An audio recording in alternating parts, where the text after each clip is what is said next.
Hello everyone, this is Shoaib Aftab. आज के इस पॉडकास्ट में हमारे साथ है पूरी संकल्प की टीम। थैंक यू एवरीवन कि आप लोगों ने इतना टाइम दिया मेरे को और आप लोग सब आए इस पॉडकास्ट में। Welcome to this podcast. और हमारे साथ यहाँ पे है Tarun sir, MD sir, VT sir, Sarvesh sir. Thank you again. और स्टार्ट करते हैं। तो फर्स्ट ऑफ ऑल मैं कहना चाहूँगा कि बहुत अच्छा लग रहा है सर, आप सब ऑलमोस्ट सेलिब्रिटीज़ है और यूट्यूब पे इतने वायरल है, आपके शॉर्ट्स इतने वायरल है, आपके टीचिंग वीडियोस इतने वायरल है, सब लोग आपको फॉलो करते हैं, आपको एक पॉजिटिव इंस्पिरेशन मानते हैं। तो सर मैं मतलब नीट वाला पार्ट तो हम ऑब्वियसली करेंगे थोड़ा बहुत डिस्कस, बट मैं एक चीज़ बहुत जेन्युइनली इंटरेस्टेड हूँ कि ग्रोइंग अप आप कैसे थे। बिकॉज मैक्सिमम स्टूडेंट्स को यही लगता है ना कि ग्रोइंग अप जो टॉपर्स होते हैं या फिर जो क्लास में अच्छा कर रहे होते हैं तो वही आगे चल के बहुत सक्सेसफुल होते हैं। तो ये स्टूडेंट्स मतलब मेरे उसमें भी बहुत लिखते हैं कमेंट्स में। मैं यूट्यूब वीडियोस बनाता हूँ तो लोग कहते हैं कि नहीं आप तो टॉपर हो इसलिए आप ऐसा कह रहे हो, हमारे लिए बोलना ईजी नहीं है। तो सर मैं आप सबसे पूछना चाहूँगा ये क्वेश्चन। तो तरुण सर प्लीज़ अगर आप स्टार्ट करें। होता क्या है कि ना हम सब लोग भी जैसे नॉर्मल होता है वैसे ही बच्चे नॉर्मल क्लास में परफॉर्म करना, बहुत कोई ऐसा टॉप नहीं करना। लेकिन एक फेज़ आता है लाइफ में कि भाई सबको लगता है कि अब ज़्यादा मेहनत करनी चाहिए, तो उस फेज़ के थ्रू पास होते हैं। तो उसमें हमें समझ में आ जाता है कि मेहनत कितनी करनी है। बस वही होता है, कोई ऐसा नहीं होता कि कोई टॉपर हम लोग बहुत उससे हैं। दूसरा, हम एज अ टीचर चीज़ को बार बार पढ़ते हैं तो हमें ज़्यादा याद होते हैं। हम तो बच्चों को ज़्यादा मानते हैं कि वो हमसे ज़्यादा आईक्यू वाले हैं, ऐसा मेरा मानना है, क्योंकि बच्चे ज़्यादा इंटेलिजेंट होते हैं हमसे। हम तो बार बार पढ़ते हैं इसलिए ऐसा लगता है हमें चीज़ें याद हो गई हैं। हाँ, पर ये है कि हम एनालिसिस ज़्यादा करते हैं एज कम्पेयर टू स्टूडेंट, ये होता है। अगर हम अपना थोड़ा देखते हैं तो हम लोग कोई बहुत ज़्यादा एडवांस नहीं रहे, बहुत बेसिक सर ने बताया ना, सभी लोग बेसिक रहे, हम लोग भी बेसिक ही थे। बट हाँ, शुरू से थोड़ा सा ये जरूर था कि मतलब एक कोई भी काम आप करते हो तो मतलब मेरा फोकस और सब जगह से हट जाता था। भाई जो काम कर रहे हो सारा फोकस वो आज भी है मेरा, तो एक ही जगह फोकस करना। और बच्चों को भी यही कहूंगा कि यार मतलब ऐसा नहीं है कि बहुत ज्यादा कोई एडवांस होता है वही टॉप रैंक निकालता है, ठीक है, बस आप फोकस करना सीख जाओ। बस आप जो भी काम करो उस पर फोकस करो, सब जगह से फोकस हटा दो तो 100% रिजल्ट आता ही आता है। पीटी सर, चाइल्डहुड आपको कैसा हाँ, था? चाइल्डहुड में मुझे याद है बड़े अच्छे से। मतलब मेरे घर में ना पढ़ाई का बहुत सीरियस माहौल था। मतलब अगर मैं 10 घंटे की बात करूं तो उसमें 7-8 घंटे लोग पढ़ाई की बात करते थे। चाहे मैं अपनी बात करूं, चाहे मैं अपने सिस्टर्स की बात करूं। मेरे पापा जब भी एडवोकेट हैं, वो जब भी कोर्ट से वापस आते हैं तो यही डिस्कस करते हैं कि आज स्कूल कैसा रहा, होमवर्क हुआ कि नहीं, किसी टीचर की रिक्वायरमेंट है, कोई सब्जेक्ट तो वीक नहीं चल रहा है। मतलब एक होता है ना वैसा फैमिली जहाँ पे पूरा फोकस्ड। और इतना मैं समझ गया था बड़े होते होते कि यार पढ़ाई कुछ ऐसी चीज है जो बहुत जरूरी है, जिसको करनी ही पड़ेगी। इतना मेरे को रियलाइजेशन करा दिया था डिफरेंट डिफरेंट बातों से डिफरेंट। और मेरा थोड़ा अलग है स्टोरी। मैं क्लास का फुल ऑन टॉपर है ना। 10th तक मेरा यही हाल था। लेकिन 11th जैसे सब लोग जाते हैं अपना, 10th में टॉपर है, अच्छा पेपर वेपर में नाम निकल रहा है, तो सब लोग भेजते हैं कि कोटा जाओ, थोड़ा तैयारी करो, आईआईटी निकालो, है ना, क्योंकि आप टॉपर हो, ब्राइट स्टूडेंट हो अपने स्कूल के। हमारे स्कूल के प्रिंसिपल ने पापा को बोला कि इसको कोटा भेजना चाहिए। वहां से कोटा वाली स्टोरी आई थी और बहुत सारे दोस्त जा रहे थे। देखते देखते हम भी ट्रेन पकड़े और निकल गए। वही बिहार से चलता है कोटा पटना, उसमें बैठे और उसमें मेजॉरिटी लोग पहुंचते हैं, उसी ट्रेन से हम भी पहुंच गए। लेकिन फिर उसके बाद सिनेरियो डिफरेंट हो गई। फिर वहां पे बहुत स्ट्रगल था, क्योंकि जो हमने 10th तक पढ़ी थी वो शायद उतनी सफिशिएंट नहीं थी। और जो हम समझ के पढ़ना जिसको बोलते हैं ना, वो हम नहीं कर रहे थे, हम रट के पढ़ रहे थे। जो आईक्यू डेवलप होना चाहिए था वो हो नहीं पाया था 10th तक। वो रियलाइजेशन हुई 11th में, 12th में, ड्रॉप ईयर में। तो फिर लेकिन एक चीज कॉमन थी कि मेहनत करना है, पढ़ाई नहीं छोड़नी है, चाहे कैसा भी सिचुएशन है, नंबर आए ना आए डजेंट मैटर। आप टेस्ट में परफॉर्म करो ना करो डजेंट मैटर। पढ़ाई आपको अपना जो घंटा 6 आवर्स 7 आवर्स जो हम लोग सेल्फ स्टडी करते थे वो कॉमन था किसी भी साल। फिर 12th का परसेंटेज भी ठीक रहा, पहला ड्रॉप ठीक नहीं रहा, दूसरा ड्रॉप ठीक हो गया, एंड दिस ऑन। इसके बाद इंजीनियरिंग करी, फिर पैशन था पढ़ाना। और पैशन भी कहाँ से आया, स्टोरी ऐड कर देता हूँ, थोड़ा लंबा हो रहा है लेकिन ऐड कर देता हूँ कि मैं वहां जब कोटा पढ़ने गया ना तो मैंने देखा टीचर्स को वहां पे लोग भगवान मान रहे हैं। पहली बार में जो है, स्कूल में ऐसा फीलिंग नहीं आया मुझे, लेकिन कोचिंग में मेरे को फीलिंग आया कि टीचर क्या ही है। जब वो एंट्री कर रहा है तो बच्चे शोर मचा रहे हैं और टीचर्स के पास नॉलेज बहुत थी, है ना। वो कुछ भी पूछो अचानक से बता रहे हैं, सब कुछ उनके दिमाग में। फिर लगा यार ऐसा बनना चाहिए, है ना, कि यार इनको सब लोग प्रेज भी कर रहे हैं, इनके पास नॉलेज भी बड़ा अच्छा है और उनकी लाइफस्टाइल भी बड़ी अच्छी थी, है ना। तो मुझे तीनों चीजें बड़ा अच्छा लगा और वहां से मुझे मन में आने लगा कि यार अगर ऐसा हो जाए ना तो मजा आ जाएगा। तो कोटा से इंस्पायर कोटा के टीचर्स को देख के मैं इंस्पायर हुआ। एंड मुझे लगता है कोटा में जो बच्चा जाता है 10-20% बच्चा ऐसा है कि जिसको मन में बना लेता है कि मैं टीचर बनूंगा, हाँ, है ना, ऐसा होता है। शायद जो हम पढ़ाते भी है सर, इंजीनियरिंग में मोस्टली होता है, क्योंकि इंजीनियर्स हम जैसे पॉपुलर है ना कि हम इंजीनियर छोड़ के बाकी सब कुछ हो सकते हैं। एग्जैक्टली। तो मैं वही था। और कॉलेज के सेकंड ईयर में मैं पढ़ाना स्टार्ट कर दिया था। फर्स्ट ईयर तक मैंने अपनी कोडिंग वोडिंग पर ध्यान दिया, कंप्यूटर साइंस में था, बट सेकंड ईयर से I was fully into teaching. जितना मौका मिला सब पढ़ाया, ऑनलाइन पढ़ाया, ऑफलाइन पढ़ाया। मतलब ये था कि 5-6 साल में ऐसा पढ़ा देना है कि अब मुझे सब कुछ आ जाए पढ़ाना। और ठीक है, लोगों का प्यार सपोर्ट मिला बहुत, है ना। मैं जितना एक्सपेक्ट नहीं कर रहा था, मैं ऐसा अपने दिमाग में 7-8 साल का प्लान लेके चला था, बट वो प्लान जल्दी हो गया। ये बचपन में मेरे साथ जो स्ट्रगल था ना, शायद वो अभी काम आ रहा है ना। तो वही ऐसे ही जर्नी था। तभी तो सर बच्चों को भी हम कहना चाहिए कि यार स्ट्रगल अगर आप आज कर रहे हो तो वो आगे कहीं ना कहीं उसका Reward रिजल्ट मिलेगा, अवार्ड मिलेगा ही मिलेगा। नहीं, क्या होता था ना सर कि जैसे बंद कमरे में हमें ऐसे घुटन सी होती थी, रोना आता था, यार कर तो रहे हैं, हो क्यों नहीं रहा। यार ये बच्चा भी तो मेरे साथ ही बैठ के पढ़ रहा है, इसके नंबर आ रहे, हमारे नहीं आ रहे। पर उस समय पता नहीं चलता था, बच्चे हैं, मैच्योर नहीं है, हमें पता नहीं है, अवेयर नहीं है बहुत सारी चीजों के। कई बार डर भी लगता था, अगर नहीं हुआ आईटी तो क्या होगा, नहीं हुआ मेडिकल तो क्या होगा। मतलब ऐसे बच्चों के बारे में डर भी रहता है, फियर होता है।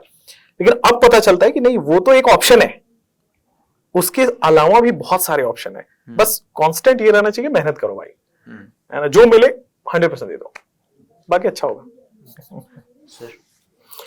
मेरा तो थोड़ा सा नॉर्मल था, मतलब मैं ऐसा कुछ नहीं था कि बहुत पढ़ना है या बहुत कुछ करना है। जैसे सारे बच्चे नॉर्मल पढ़ाई करते हैं, बस मैं वैसे ही पढ़ाई करता था।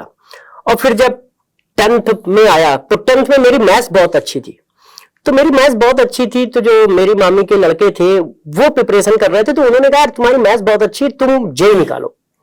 तो मैं जेई के लिए काकादेव में गया। कानपुर तो एक ऐसी जगह है जहां पर पहले से ही माहौल था, कोचिंग का माहौल बहुत अच्छा था। मगर जब गया तो मैं थोड़ा सा डर गया, तो फिर मैंने कोई प्रिपरेशन नहीं की, नॉर्मल बीएससी की, एमएससी की, पीएचडी की, ये वाला पोर्शन किया। मगर बीएससी करते करते ही सेकंड ईयर से मैं पढ़ाने लगा था, 12th वालों को पढ़ाने लगा था। फिर काकादेव में एक जगह एक लोगों ने कहा यार पढ़ा दो, तो मैंने पढ़ाने लगा, फिर निकलता चला गया मैं। और कानपुर के मुझे लगता है हर आदमी को पढ़ाना आता है, तो वो पढ़ाने का जो पेस था वो मुझे कानपुर से मिला। और फिर मैं कानपुर से कोटा आ गया, कोटा में पढ़ाया, कोटा से फिर दिल्ली आया, दिल्ली में पढ़ाया, और फिर कोविड में ऑनलाइन आ गया और फिर ऑनलाइन में पढ़ाया। और बच्चों का प्यार मिलता गया, मैं आगे बढ़ता चला गया और बच्चों को पढ़ाते पढ़ाते यहाँ तक पहुंच गया। Very nice sir. और सर जैसे आपने ये पूरा इनिशिएटिव स्टार्ट किया, आप लोगों सब मिलके संकल्प, तो कैसे, क्या आइडिया था, विजन क्या था, टीम को आप कैसे साथ लाए, तो थोड़ा सा इसके बारे में। वैसे तो ऐसा कोई हम लोगों ने कोई विजन नहीं देखा था। हमारा विजन तो वहीं पे अलाइन था कि हाँ यार उसमें हर बच्चे की हेल्प करनी है, और ऑनलाइन यदि आए हैं और बच्चे इतना प्यार दे रहे हैं तो ज्यादा से ज्यादा बच्चों तक पहुंचा जाए, पढ़ाया जाए। मगर होता क्या है कि जब आप किसी काम को करते हो तो उसमें कुछ ना कुछ चीजें ऐसी आ जाती हैं जो आपको शायद अच्छी न लगे। हो सकता है वो अच्छी चल रही हो, मगर आपका एक अपना विजन होता है, हो सकता है वो आपके विजन के हिसाब से अच्छी ना हो। तो उसी हिसाब से चीजें मिलती हैं, फिर आदमी मिलते हैं, और यदि आपस में सोच अच्छी बन जाती है या सेम सोच बन जाती है तो फिर ये होता है कि चलो यदि सेम सोच है और अच्छा करना है, बच्चों के लिए सब कुछ कर सकते हैं और हिम्मत है और बच्चे इतना सपोर्ट दे रहे हैं, तो ये हुआ कि ठीक है बच्चों के भले के लिए एक और चीज करते हैं, बच्चों को ऑप्शन ही रहेगा। सर आप कुछ ऐड ऑन करना चाहेंगे इसमें? मेन है बच्चों को पढ़ाना। ठीक है, मतलब लगा कि साथ में उनकी कुछ करते हैं, और कुछ चीजें थी, अब तो हम काफी आगे आ गए इन चीजों से। हाँ, तो उसको हम ज्यादा डिस्कस नहीं करते। मेन ये रहता है कि हाँ, बच्चों को कम फीस में एक विजन है पढ़ाने का, और दूसरा क्या है कि अब हर बच्चा तैयारी कर सके, मतलब उसको वो चीज मिले, मतलब उस विजन को लेके हम आगे बढ़ रहे हैं। और ये साल खत्म होगा, हम बहुत सारे बच्चों तक पहुंच चुके होंगे, रिजल्ट्स क्रिएट कर रहे होंगे, और उसके साथ हम मतलब उस मास पे भी पहुंचेंगे, क्योंकि हम ये फील कर रहे हैं संकल्प भारत की फीस सबसे कम है और सबसे क्वालिटी हम पढ़ा रहे हैं। तो हम इवन उन सिटीज के बच्चों को भी पढ़ा रहे हैं तो जो मतलब शायद नहीं लेते थे, रियल बताऊं आपको, शायद नहीं लेते। तो मतलब हम अगले साल और ज्यादा ऐसे बच्चों को पढ़ा रहे होंगे। यही विजन उस वक्त भी था, अभी भी वही है। और जब क्या होता है, सेम विजन के लोग मिलते हैं जो मतलब मेन क्वालिटी पे काम करना चाहते हैं, तो स्टेप्स होते हैं जो हम लेते हैं, तो उसी के अराउंड था। और फिर वीटी सर भी मिले, उनका भी एक प्लेटफॉर्म था जहाँ पर वो काम कर रहे थे, तो हम सब ने मिलकर प्लान किया कि चलो करते हैं कुछ अच्छा, और कंडीशंस बनी। मतलब ऐसा नहीं होता कि आप बहुत बड़ा प्लान करते हैं, आपको डिसीजन लेना होता है, आपको सोचना होता है कि आप एक्चुअल में करना क्या चाहते हो, उसके अराउंड काम करना होता है। बहुत बड़ी प्लानिंग की लाइफ में एक्चुअल में जरूरत होती है। बस आपको ये क्लियर हो कि आपको किस डायरेक्शन में काम करना है, बहुत लंबे समय की प्लानिंग। ओके सर, जैसे कि आपने बोला रिजल्ट्स का, तो मैं आपसे पूछूंगा कि बहुत से स्टूडेंट्स हैं जो मेरे को बोलते हैं कि हमें ऐसा क्या है या क्या नहीं है जिससे हमारा सिलेक्शन नहीं हो पा रहा है।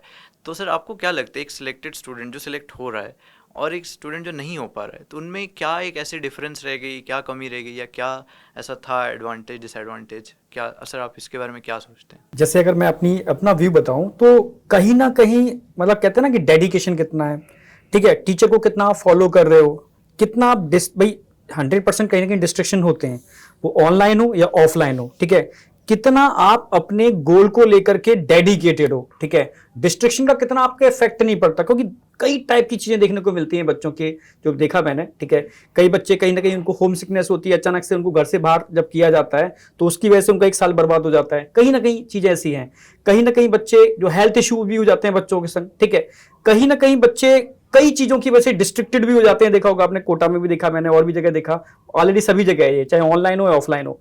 तो अगर आप अपने गोल के लिए लेकर के बहुत डेडिकेटेड हो, ठीक है, और आप प्रॉपर तरीके से मतलब उसको फॉलो कर रहे हो, उस चीज को, अपने टीचर्स को प्रॉपर फॉलो कर रहे हो, ठीक है, अपने टाइम को सही यूटिलाइज कर रहे हो, डिस्ट्रिक्टेड नहीं हो रहे, तो यार 100% गोल मिल ही जाता है बच्चे को।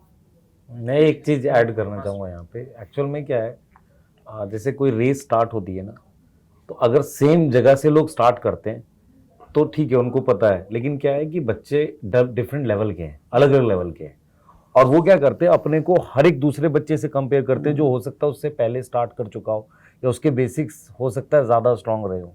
क्योंकि जिसको भी तैयारी करनी है, आपने भी तैयारी की, आपको पता होगा एक फेज़ होता है जब बहुत मेहनत लगती है, उसके बाद जब चीज़ें आने लगती हैं फिर उतनी मेहनत नहीं लगती, फिर उसको बना के रखना होता है, और फाइनल टाइम पे जब आप सिलेक्ट होने वाले होते हो आपको पता होता है कि आप सिलेक्ट हो जाओगे, उसमें डाउट नहीं, मार्क्स का रहता है कि कैसा रहेगा पर डाउट नहीं रहता अपने अंदर। तो एक फेज आएगा जब बहुत मेहनत लगेगी, एक फेज आएगा जब कांस्टेंट एफर्ट लगेगा, और एक फेज आएगा जब आपको कॉन्फिडेंट रहना पड़ेगा कि आप सिलेक्ट हो जाओगे। इन तीनों फेज को जीतना जरूरी है, और किसी को एक अपने से किसी को कंपेयर नहीं करना है, मतलब हम इस चीज को हमेशा बिलीव करते हैं, ये चीज मतलब बहुत स्ट्रांगली बिलीव करते हैं, कंपेयर नहीं करना है, अपना फेज पहचानो, उस पर मेहनत करो तो मतलब बेटर कर पाओगे। उसमें ऐड मैं ये करता हूँ, जैसे 2 स्टूडेंट आपने बताया कि एक सेलेक्ट हो पा रहा है और एक नहीं हो पा रहा है, लेकिन मेहनत दोनों कर रहा है, उसका एक ही रीजन है, जो लगातार कंसिस्टेंटली उसी चीज में लगा हुआ है। डजेंट मैटर कि उसके नंबर आ रहे हैं, कई बार नहीं भी समझ आएगा, कई बार आसान टॉपिक के भी सवाल गलत हो रहे होंगे, लेकिन वो सारी फ्रस्ट्रेशन को छोड़ के जो लगा हुआ है ना, वो लास्ट तक गेम कर देता है। जैसे हम देखते हैं ना, विराट कोहली आता है, पहले 2-3 ओवर तो आराम से रोकता है, फिर वो जो मारना चालू करता है। तो हमें वही लाइफ में अपनाना है बच्चों को, कि यार हो रहा है, रन लग रहा है, नहीं लग रहा है, मार्क्स सॉल्व हो रहे हैं, मार्क्स आ रहे हैं, टेस्ट अच्छा जा रहा है, नहीं जा रहा है, आप वो सब छोड़ दो, आप कंटेंट पकड़ो, टीचर को पकड़ो, और लगातार 6 घंटे, आप 6 महीने तक, 6 घंटे 6 महीने, बहुत सक्सेस का अजीब मतलब एक मस्त फॉर्मूला है, जिससे कोई भी बच्चा अपना सेलेक्ट हो सकता है। होगा क्या, 6 महीने तक आप मत सोचो कुछ इधर उधर कि मुझे यहाँ जाना है वहाँ जाना है, कोई होप्स मत रखो, कोई बहुत ज्यादा इधर डिस्ट्रैक्शन में मत पड़ो, अपने आप को कन्फाइंड करो एक रूम में, 6 महीने तक लगातार करते रहो। आप 6 महीने बाद जब निकलोगे ना, कुछ बहुत ही कमाल का होगा। अभी एक इंटरव्यू देख रहा था मैं, जिसमें मोदी जी के साथ आपने देखा है अंकित जो क्रिएटर हैं, 75 हार्ड जो उन्होंने किया, आप देखो 75 डेज का जो चैलेंज उन्होंने किया, कहां से कहां कंसिस्टेंटली करते रहे। मुझे एक ही चीज कॉमन दिखी, ना कोई बहुत ग्लैमर है, ना कोई बहुत बड़ा कैमरा है, ना कोई बहुत बड़ा कोई शूट है, ना कोई अलग सी एडिटिंग है, कुछ नहीं है। हाँ, कंसिस्टेंसी है, डिसिप्लिन है, थोड़ा नहीं, तबीयत खराब थी, अच्छी थी, बारिश थी, नहीं थी, धूप था, नहीं था, डजंट मैटर, करता गया। आज इंडिया में one of the most popular creator में से एक है। बच्चे के साथ भी वही है, 6 महीने लगातार 6 घंटे करके तो देखे, मत सोचो इधर उधर होगा। तो फिर भी काफ़ी टाइम ऐसे होता है कि कुछ प्रॉब्लम्स आ जाते हैं और इस वजह से उनका सिलेक्शन रुक जाता है, तो मैक्सिमम स्टूडेंट्स ड्रॉप लेना प्रेफर करते हैं। तो अगर वो ड्रॉप्स लेते हैं तो सर क्या कोई एक लिमिट है कि आपको लगता है कि हम कहते हैं ना कि 3 ड्रॉप ले लिया, 4 ड्रॉप ले लिया, पेरेंट्स का भी प्रेशर होने लगता है, तो क्या कोई ऐसा मैक्सिमम लिमिट है कि ड्रॉप का इतना ही होना चाहिए? आपका क्या इसमें सजेशन है सर्वेश सर? देखो, ड्रॉप का ऐसे तो कोई लिमिट नहीं है, मगर हाँ, मेरा पर्सनल मानना है कि आप पहले साल हो सकता है आप ये ना समझ पाए हो कि एग्जाम कैसे चल रहा है, दूसरे साल हो सकता है आपकी प्लानिंग अच्छी हो मगर आप उतनी मेहनत ना कर पाए हो, तीसरे साल तो आपको सब कुछ आ गया ना। तो मुझे लगता है 3 साल के बाद बच्चों को इतना ड्रॉप नहीं लेना चाहिए, अपने को एनालाइज कर लेना चाहिए। क्यों? क्योंकि जीवन में बहुत सारी चीजें हैं करने के लिए। ऐसा नहीं होता है कि यदि आप डॉक्टर नहीं बनोगे या इंजीनियर नहीं बनोगे तो होगा ही नहीं कुछ। आप जब भी कोई चीज अच्छी प्लानिंग के साथ करोगे तो आप सक्सेस होगे। और मेडिकल में भी यही है, जैसे आप बोल रहे थे कि सर कुछ बच्चे होते हैं जो सेलेक्ट हो जाते हैं, कुछ नहीं होते हैं। उनके बीच में जो मेरा पर्सनल मानना है कि सिर्फ वो पीछे के जो 5 महीने हैं वो मायने रखते हैं। हर बच्चा कोचिंग आता है, शुरुआत के 2 महीने हर बच्चा पढ़ता है, वो 2 महीने बाद ढीला ढीला जैसे जैसे उसके नंबर कम आते हैं तो वो धीरे धीरे पेस कम करने लगता है। लास्ट के 5 महीने जो बच्चा बहुत पढ़ता है, अपना मतलब सब कुछ झोंक देता है पढ़ाई पे, मतलब एक अच्छा टीचर पकड़ लेता है, एक अच्छा प्लान पकड़ लेता है और उसको ब्लाइंड होकर 6-7 घंटे 8 घंटे सेल्फ स्टडी करते हुए फॉलो करता चला जाता है, तो लास्ट तक जाते जाते वो सेलेक्ट जरूर हो जाता है, चाहे उसकी रैंक बॉटम में आए मगर आ जाती है। तो मेरा मानना है कि वो जो 5 महीने ना, उसको आप देखो कि आप उसका पीक कितना बड़ा बनाते हो। बहुत सारे बच्चे 5 महीने में पीक नहीं बना पाते, इसलिए 400 नंबर आते हैं, 500 नंबर आते हैं, 350 आते हैं, और ये नंबर ये बताते हैं कि तुमने मेहनत की है। मगर जो लास्ट में पीक बनाना चाहिए, लास्ट 5 मंथ में, मतलब ज्यादा पढ़ना चाहिए, सेल्फ स्टडी ज्यादा करनी चाहिए, रिवीजन ज्यादा करना चाहिए, आप वो नहीं करते हो। यदि 3 बार रिवीजन करना चाहिए तो आपका रिवीजन 1 बार है। यदि टीचर के लेक्चर 1 बार मतलब 2 बार या 3 बार देखने चाहिए तो आपने 1 बार देखा है। यदि पीवाईक्यू 3 बार करने चाहिए तो आपने 1 बार किया है, जिसकी वजह से वो बैरियर को आप तोड़ नहीं पाते हो। तो ध्यान रखें कि सभी के सभी लोग सेलेक्ट हो सकते हैं, पर लास्ट के 5 महीने की प्लानिंग और रिवीजन तगड़ा होना चाहिए, तो सेलेक्ट वो भी हो सकते हैं जो अभी बचे हुए हैं। सर तो आपने बताया कि कैसे सिलेक्ट हो सकते हैं स्टूडेंट्स। अब काफ़ी स्टूडेंट्स ऐसे हैं जो इस वजह से परेशान है कि कट ऑफ हर साल इंक्रीज हो रहा है, कट ऑफ इंक्रीज हो रहा है, एस्पिरेंट्स इतने बढ़ गए हैं, उन्होंने बहुत मेहनत की और फिर भी वो सिलेक्ट नहीं हो पा रहे हैं। तो कोटा में और इन जनरल भी जहाँ जहाँ पे कोचिंग हब्स एंड ऑल है, वहाँ पे हमें बहुत नेगेटिविटी और बहुत मेंटल हेल्थ इश्यूज के बारे में सुनने में भी आ रहा है। तो सर आपको क्या लगता है, क्या इश्यूज हैं, स्टूडेंट्स को ऐसे क्या स्टेप्स लेने चाहिए कि वो इन चीज़ों से बच के रहे? लाइक हमने सुनने को मिला कि इस साल बहुत सारे सुइसाइड्स एंड ऑल भी हुए कोटा में। तो सर आप लोग क्या एफर्ट्स कर रहे हैं कि स्टूडेंट्स की मेंटल हेल्थ अच्छी रहे और वो पॉजिटिव रहे? तो सर मैं इसके बारे में थोड़ा सा पूछना चाहता हूँ। सर स्टार्ट करेंगे तब। क्या देखो, एक्चुअल में क्या है कि हम किसी गोल को टारगेट कर लेते हैं और उसके अराउंड अगर हम सोच नहीं पाते कि यार क्या क्या नीड लगेगा। दूसरा क्या होता है, कई बार बच्चे ओवर मतलब अपने आप को कि कई बहुत ज़्यादा बड़े गोल्स ले लेते हैं, प्रेशर ले लेते हैं।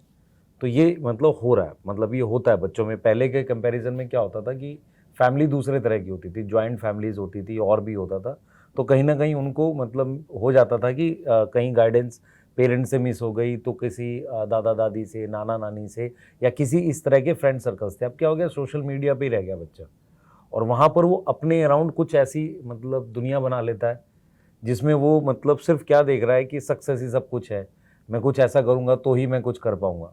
100 चीज़ें हैं लाइफ में करने के लिए, तो बच्चों को मतलब ये देखना पड़ेगा ये एक ही ऑप्शन है, मतलब जो आपने देख लिया उसके बाद और भी ऑप्शन है, वो कर सकता है। और इम्पॉर्टेंट ये है पेरेंट्स के पर्सपेक्टिव से भी कि वो बच्चे को ओपन रखे, मतलब उनके साथ एक ऐसा माहौल रहे कि यार दोस्ती जैसा है और वो बच्चे से डिस्कस करते रहे, उसको छोड़ ना दे, मतलब उस तरीके से। तो वो हमें भी मतलब एज अ टीचर हम क्या कर सकते हैं कि हम जो कर भी रहे हैं, बैचेज में बोलते हैं बच्चों से कि यार करो मेहनत, लेकिन हम साथ हैं, उनको मोटिवेट करते रहते हैं। क्योंकि हम एक एग्ज़ाम के लिए पढ़ा रहे हैं तो हमें बोलना पड़ता है यार मेहनत करो। हम वो इसलिए नहीं बोलते कि प्रेशर क्रिएट कर रहे हैं, हम सिर्फ इसलिए बोलते हैं कि भाई तुम अच्छा करना चाहिए, करते रहो, लगे रहो। और पेरेंट्स की तरफ से हमें सपोर्ट चाहिए कि पेरेंट्स ये बोलें कि कोई बात नहीं, अगर नहीं होगा तो हम साथ हैं, पर मेहनत करते रहो। और बच्चे को भी खुद से भी सोचना पड़ेगा कि यार ये ओनली ऑप्शन नहीं है ना, ये चीज़ मतलब हम कर रहे हैं। और आने वाले टाइम में हम काउंसलिंग भी इंट्रोड्यूस करेंगे संकल्प भारत में, और भी चीज़ें करेंगे।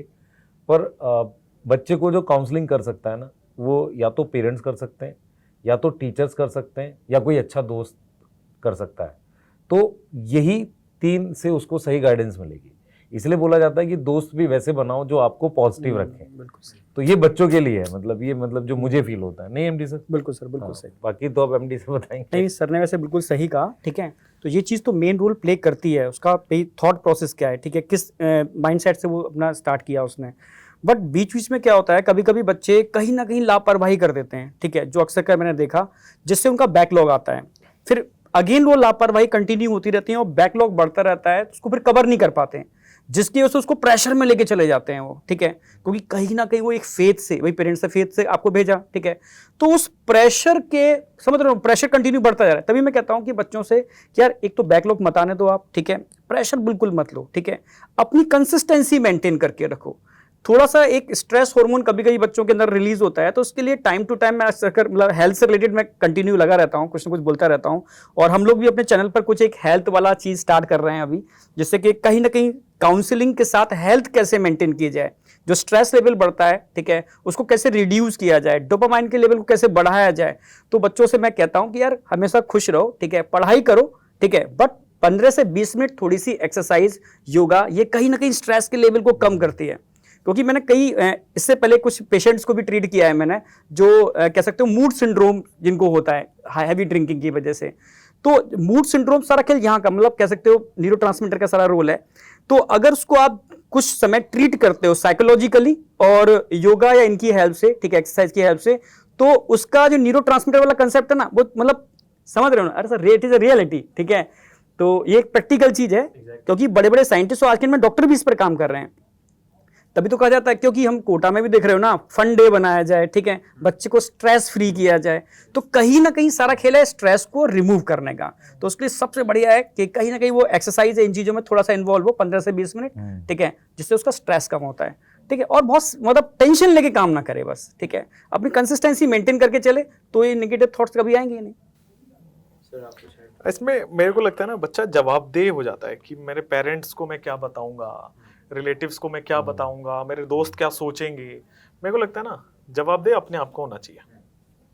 मैं क्या कर रहा हूँ इसके लिए मैं जिम्मेवार हूँ और मैं ही इसका रिजल्ट लेने वाला हूँ। तो इसके लिए कोई और, देखो हमेशा पेरेंट्स, मैं वही है मैक्सिमम, उसके आगे आप रेंज ना बनाओगे, दोस्त ये वो, पेरेंट्स का आपको ख्याल रखना है। और मैं बताऊँ, मैं अपने वीडियोस में कई बार बोलता हूँ कि पेरेंट्स ऐसे लोग हैं जो भगवान से भी ज़्यादा सपोर्टिव हैं। आपका रिजल्ट आए नहीं आए, वो हमेशा साथ में है। हो सकता है थोड़ा बहुत डांट लगाएं, क्योंकि उनका जो बनता है, आपको आपसे ज़्यादा एक्सपीरियंस हो, आपको सही रास्ता दिखा सकते हैं। तो उनके प्रति जवाबदेह तो नहीं है, आप अपने प्रति जवाबदेह हो जाइए। मैं अच्छा काम कर रहा हूँ, मैं मेहनत कर रहा हूँ, दैट्स इट, मुझे उतने सेटिस्फैक्शन होना चाहिए। डॉक्टर बनके ही मैं अच्छा हो सकता हूँ, ये एक गलत स्टेटमेंट है। इंजीनियर बनके ही मैं सब कुछ कर सकता हूँ, ये गलत है। इसके अलावा सीए है, बहुत सारी प्रोफेशन अलग अलग है, लोग कोरियोग्राफर होते हैं, एक्टर होते हैं, और 1 लाख में ऐसी अपॉर्चुनिटीज गिना सकता हूँ जिसमें लोग ज्यादा खुश हैं एज कम्पेयर टू डॉक्टर और इंजीनियर। हाँ, ये अवेयरनेस की कमी मैं बोल सकता हूँ कि बच्चों को पता नहीं है कि डॉक्टर के अलावा अभी तो बहुत सारी पूरी गेम ही बाकी है ना। आपने देखा होगा बहुत सारे डॉक्टर हैं जो आज एक्टर है, वो प्रोफेशन कंटिन्यू नहीं कर रहे हैं। बहुत सारे डॉक्टर हैं जो टीचर बन गए। क्यों ऐसा हो रहा है? क्योंकि लोगों को अवेयर नहीं है, ठीक है। और किसी को जवाब नहीं देना मेरे को कि मैंने रिजल्ट निकाला कि नहीं निकाला, मैं मेहनत कर रहा था, इतना मुझे सेटिस्फैक्शन होना चाहिए, दैट्स इट, सिंपल, है ना। सर अब जैसे हम लोग कहते हैं ना कि कोचिंग वर्सेस सेल्फ स्टडी में सेल्फ स्टडी का ज्यादा रोल होता है। मैक्सिमम यही कहा जाता है कि जो इवन जो टॉपर आ रहा है अभी, तो वो भी मैक्सिमम सेल्फ स्टडी की वजह से। सर तो आपको क्या लगता है कोचिंग का कितना % रोल है और वो क्या रोल निभाता है एक स्टूडेंट के लिए? सर आपसे देखो क्या है ना कि किसी भी काम को करने के लिए एक गाइडेंस लगता ही लगता है। सचिन तेंदुलकर बहुत बड़ा खिलाड़ी है, मगर उसको भी कोच लगा। मेसी बहुत अच्छा खेलता है, मगर उसको भी कोच लगा। तो आपको जब एग्जाम निकालना है, तो यदि आप सेल्फ स्टडी करते हो तो आपको सारी चीजें ढूंढनी पड़ेंगी, आपको एग्जाम को समझना पड़ेगा। उसके लिए हो सकता है आपको 2-3 साल लग जाए। यदि आपने गलत ट्रैक पकड़ लिया तो आपने वो पढ़ लिया जो एग्जाम में आ नहीं रहा है, ठीक है, या वो क्वेश्चन की ज्यादा प्रैक्टिस कर ली जो एग्जाम में आते नहीं है। तो इसका मतलब आपका वो साल बर्बाद हो सकता है या कुछ और भी हो सकता है। तो सेल्फ स्टडी के बगैर तो कोई एग्जाम क्लियर होता ही नहीं है। मगर कोच भी उतना ही इंपॉर्टेंट होता है। कोच का मतलब होता है, मतलब टीचर्स का मतलब होता है, यदि हम अपने एग्जाम की बात करें नीट और जेईई की, तो वो क्या करता है, आपको वो गाइडेंस प्रोवाइड करता है जिससे कम टाइम में एग्जाम निकाला जा सके। क्यों? क्योंकि आपको ये पता चल जाता है कि ये फ्रेम है सब्जेक्ट का, इसके आगे और पीछे नहीं जाना है। ये सेट ऑफ क्वेश्चन है जिनको हमें करना है, किस चीज की इंपॉर्टेंस कितनी है, और फिर साथ साथ में जो आप सेल्फ स्टडी से हो सकता है 3 दिन में सीखें, टीचर के थ्रू आप 1 दिन में सीख सकते हो। मगर इन सब में सबसे बड़ा रोल सेल्फ स्टडी का ही होता है। सेल्फ स्टडी गाइडेंस मिलके सिलेक्शन में कन्वर्ट करते हैं। तो सेल्फ स्टडी मस्ट है मगर गाइडेंस भी मस्ट है। रोल क्या है? 70% और 30%। 30% सेल्फ स्टडी का नहीं, गाइडेंस का रोल है कि गाइडेंस अच्छा होना चाहिए, टीचर आपका अच्छा होना चाहिए, आपको सिलेबस की रेंज पता होनी चाहिए, क्वेश्चन की रेंज पता होनी चाहिए। मगर 70% सेल्फ स्टडी काम करती है और उसी से सिलेक्शन बनता है मेनली। इसीलिए मैं हर बच्चे को बोलता हूं कि सिलेक्शन तुम देते हो, हम नहीं। मेरी औकात के बाहर है कभी भी सिलेक्शन देना। और 20 साल के कैरियर में मैंने कभी कोई सिलेक्शन नहीं दिया। मैं खुला बच्चों को यूट्यूब पर भी बोलता हूं, क्लास में भी बोलता हूं। हाँ, हम बेस्ट गाइडेंस दे सकते हैं मगर सिलेक्शन तो तुम ही दोगे यार। एक चीज़ मैं ऐड करूँगा, जैसे क्या होता है कोई एग्ज़ाम निकालने के लिए एक चाहिए नॉलेज, फिर उसकी चाहिए प्रैक्टिस। अभी क्या है, नॉलेज टीचर से आपने ले ली, अब आप प्रैक्टिस तो खुद ही करोगे ना। उसमें भी अगर आपको चाहिए कि वो भी सारा टीचर करा दे, वो पॉसिबल नहीं। ये क्वेश्चन इसलिए आया क्योंकि अभी क्या हो गया, बच्चे बहुत ज़्यादा टीचर और कोचिंग पे डिपेंड हो गए कि प्रैक्टिस भी वही करा दे। वो गलत सेंस में जा रहा है। भाई प्रैक्टिस आपको खुद की अकॉर्डिंग करनी पड़ेगी। हाँ, आपने वो नॉलेज ले ली टीचर से, जो सर कह रहे डायरेक्शन और गाइडेंस, उसके बाद अब आगे आपका काम है। तो दोनों रोल है। और मतलब बच्चे की प्रैक्टिस नहीं होगी तो फिर उसको डिलीवर कैसे करेगा एग्जाम? इसमें ऐड ही करूँगा, देखो हमें पता है एक जगह से दूसरी जगह जाना है, हमें शॉर्टेस्ट डिस्टेंस पता है। कोचिंग का ये फायदा होता है कि हमें शॉर्टेस्ट रास्ता पता है और मोस्ट इफिशिएंट रास्ता पता है कि बच्चों से हम किस तरीके से सबसे 100% उनको एफिशिएंट कर सकते हैं और अच्छे रास्ते से उनको पहुंचा सकते हैं। बस हमें ये पता है, क्यों हम साल भर से यही कर रहे हैं, बहुत सालों से यही कर रहे हैं आज। तो यही है सर, आप ऐड करना चाहो?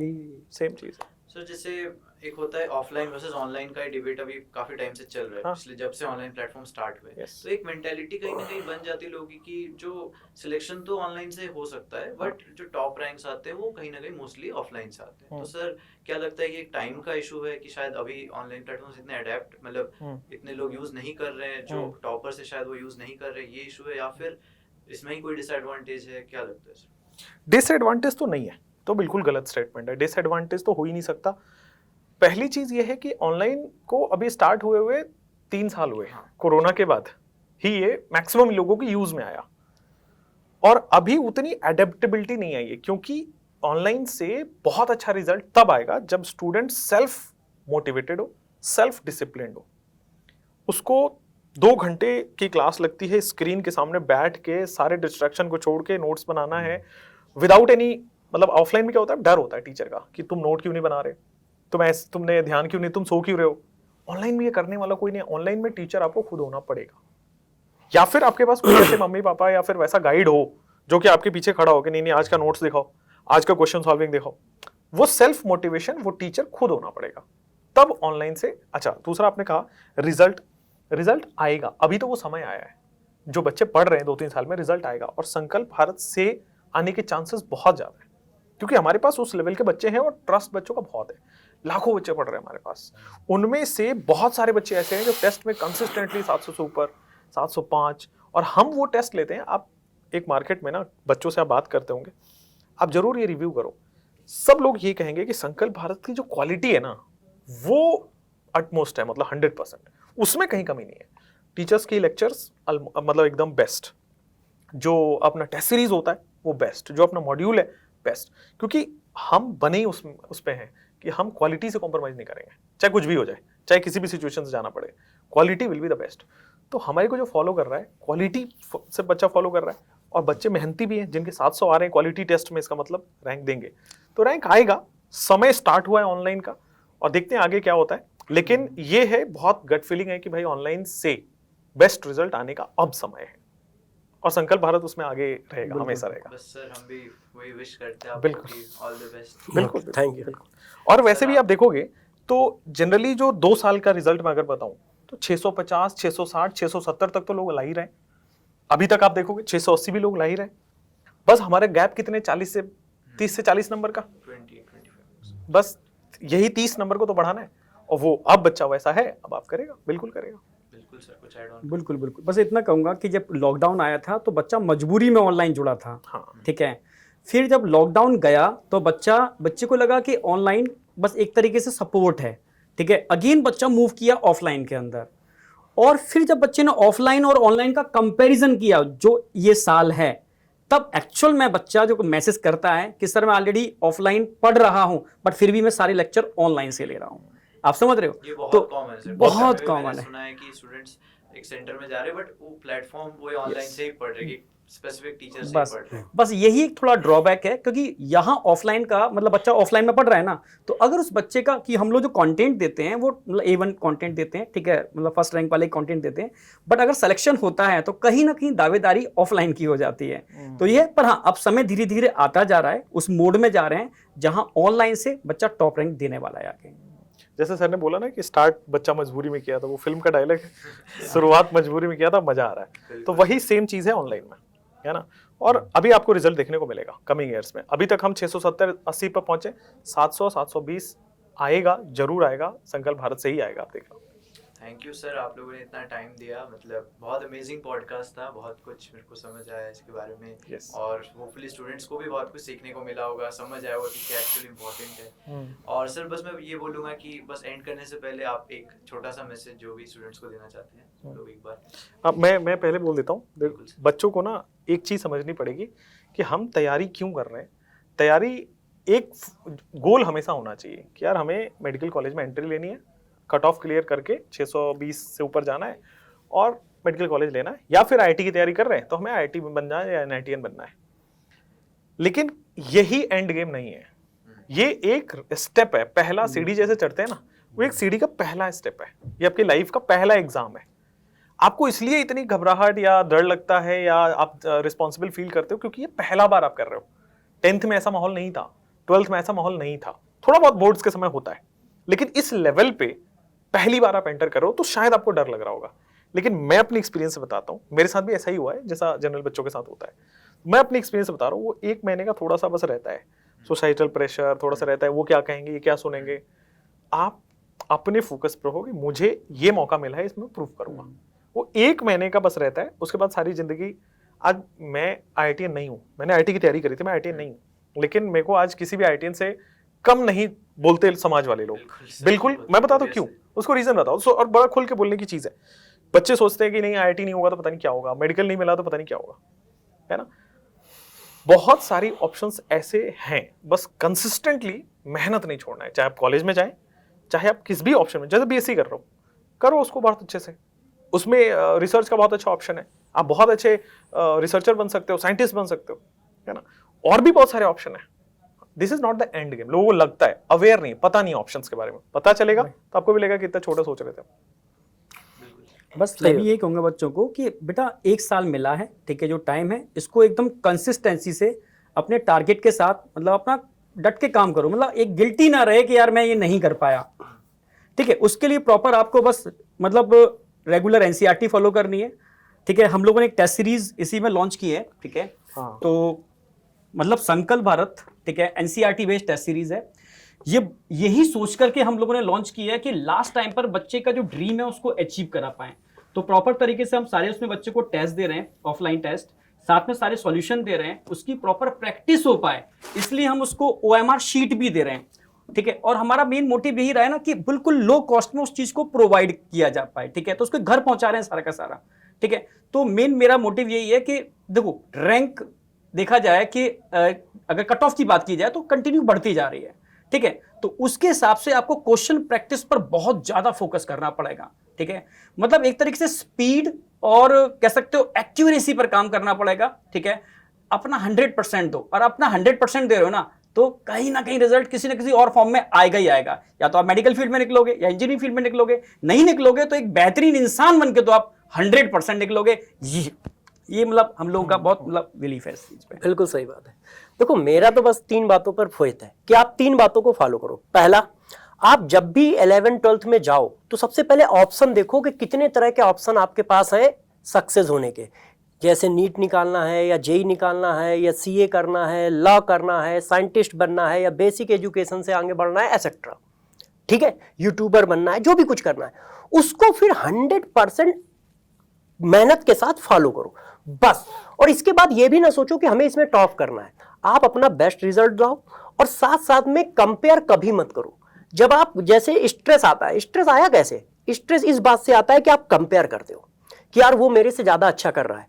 आप कंपेयर करने की जगह ये देखा करो कि अपना बेस्ट क्या कर सकते हो, और जब भी स्ट्रेस आए तो आप अपने नीचे वाले को देखो कि वो मेरे से खराब कर रहा है, उससे खुशी मिलेगी तुम्हें, क्योंकि जेलसी का परसेंटेज बहुत हाई है आज के जमाने में, तो उससे खुशी मिलेगी, तो तुम्हारा जो स्ट्रेस है ना वो कम हो जाएगा। तो अपना बेस्ट दो, ठीक है ना। दुनिया में सारे इंजीनियर नहीं है, सारे लोग डॉक्टर नहीं है, सारे लोग सीए नहीं है, सारे लोग यूट्यूबर नहीं है, सारे लोग एक्टर नहीं है, सारे लोग राजनेता नहीं है, मगर सब लोग खुश हैं, सब लोग चल रहे हैं। जब आप कंपेयर करते हो तो परेशान होते हो, तो कंपेयर किसी से मत करो। हर आदमी, हर बच्चा अपने में यूनिक है, तो आपके पास यूनिक क्वालिटी है, मगर वो सक्सेस में कन्वर्ट कब होगी? हो सकता है 18 साल की एज में हो जाए, हो सकता है 25 साल की एज में हो सकता है 40 साल की एज में हो।